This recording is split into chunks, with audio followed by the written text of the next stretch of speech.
ఎక్కించిన మత్తులో కళ్ళు మూసుకుపోయి తల్లిని కాటి కర్పించాను.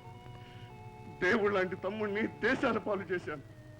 నిప్పు లాంటి నిన్ను నీచాతి నీచంగా నిందించి వెళ్ళగొట్టాను.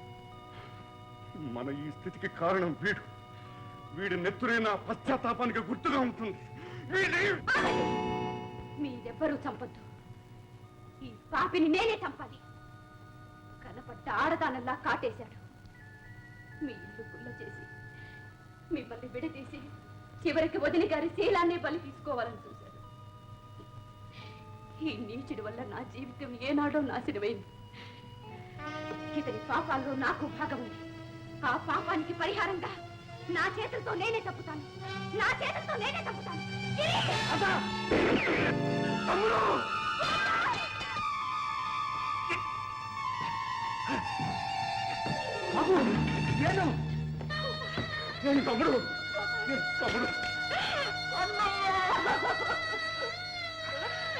తమ్ముడు, ఈ నీచుడు ప్రాణాల కోసం నీ రక్తాన్ని తరబోతా. అన్నయ్య, ఎవరిదైనా రక్తమేక, మీరు కోరింది రక్తమేక. ఎవరెవరి పాపాలు ఎలా క్షాళన చేసుకుంటారో నా రక్తంతో చేసుకోండి. కానీ ఒక్క మాట, చంపడం చావడం పాపానికి పరిహారము కాదు, సమస్యలకు పరిష్కారము కాదు. మరకల ఈ రక్తంతో మలినాన్ని కడగలేరు. గిరి, ఇదిగో రివాల్వర్. చంపు. ఇందులో ఎవరిని చంపుతావో చంపు. నీ వలలో పడి నీ ప్రతిరూపాన్ని నవమాసాలు మోసి తన జీవితాన్ని సర్వనాశనం చేసుకున్న ఈ రాధన నీ కారణంగా తన భర్తకు దూరమై చావలేక బ్రతకలేక అజ్ఞాతవాసం గడుపుతున్న ఈ పవిత్ర బుద్ధి నీ మాటలు విని తన జీవితాన్ని వల్లకాడు చేసుకున్న మా అన్నయ్యను చంపు. ఎవరిని చంపుతావో చంపు. ఒక్కసారి వెనక్కు తిరిగి చూడు. నువ్వు ఏం సాధించావు, ఏం మిగిల్చుకున్నావు, ఇదంతా ఎందుకు చేశావు, ఎవరి కోసం చేశావు? నీ సుఖం కోసమా? అదైనా దక్కిందా? చెప్పు గిరి. ఇంతమంది మనుషుల్లో ఒకరికైనా నీ మీద సానుభూతి ఉందా?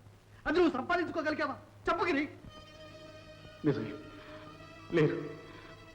నాకని ఎవరూ లేరు. నేను చస్తే కనీసం కన్నీరు కార్చేవాడు కూడా లేదు.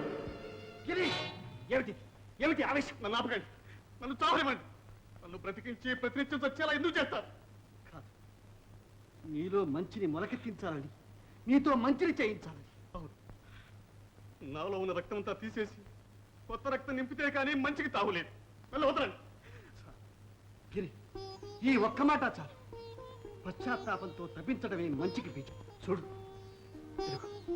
వీరందరూ నీ వాళ్ళు, నీకు ఆప్తులు.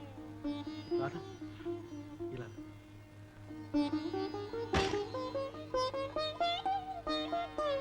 ఎంతో కాలం నుంచి దూరంగా ఉన్న ఈ చేతుల్ని కలపండి. కలిసి కళకళలాడుతూ జీవించండి.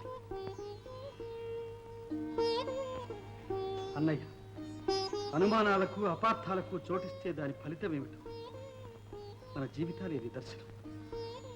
ఇక మీదట ఈ పవిత్రమూర్తి కంట తడిబెట్టకూడదు. అందుకు నువ్వు అవకాశం ఇవ్వకూడదు. అదే నా కోరిక. అలాగే తమ్ముడు, అలాగే. చాలా సంతోషం బాబు. చీకట్లో అలమటించిన ఇన్ని జీవితాలను వెలుగులోకి తెచ్చాం. మీ జీవితం ధన్యమైంది బాబు. మనుషుల్లో మంచిని పెంచి మనిషిగా జీవించడానికి చేసే ప్రయత్నంలో నేను కూడా ఒక అణువును కాగలిగితే నా జీవితం ధన్యమైనట్లే. ఇక నుంచి అదే నా లక్ష్యం, అదే నా ధ్యేయం.